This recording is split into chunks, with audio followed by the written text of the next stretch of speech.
YCP అధినేత YS Jagan అక్రమాస్తుల కేసుల విచారణ మళ్లీ మొదటికొచ్చింది.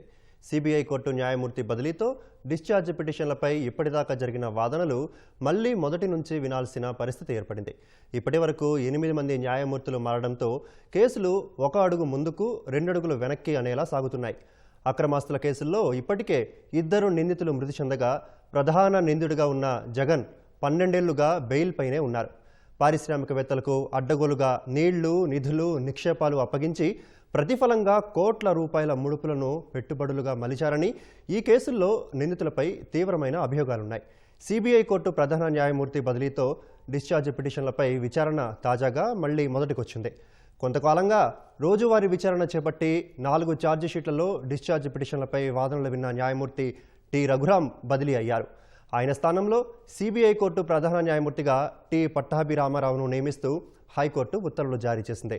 జగన్ అక్రమాస్తుల కేసులో సిబిఐ 11, ఈడీ 9 ఛార్జిషీట్లు వేశాయి. మొదటి అభియోగపత్రం 2012 మార్చి 31న, చివరి ఛార్జిషీట్ 2014లో దాఖలయ్యాయి.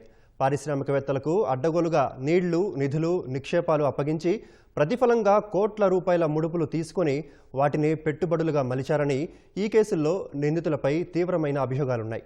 అయితే కేసుల నుంచి తొలగించాలని కోరుతూ జగన్, విజయసాయిరెడ్డి సహా పలువురు సిబిఐ కోర్టులో డిశ్చార్జ్ పిటిషన్లు వేశారు. సిబిఐ కోర్టులో 2013 నుంచి దాఖలైన సుమారు 130 డిశ్చార్జ్ పిటిషన్లు ఇప్పటికీ తేలడం లేదు. డిశ్చార్జ్ పిటిషన్లపై తీర్పు వెల్లడైతేనే నిందితులపై అభియోగాలు నమోదు చేసి ట్రయల్ చేపట్టాల్సి ఉంటుంది.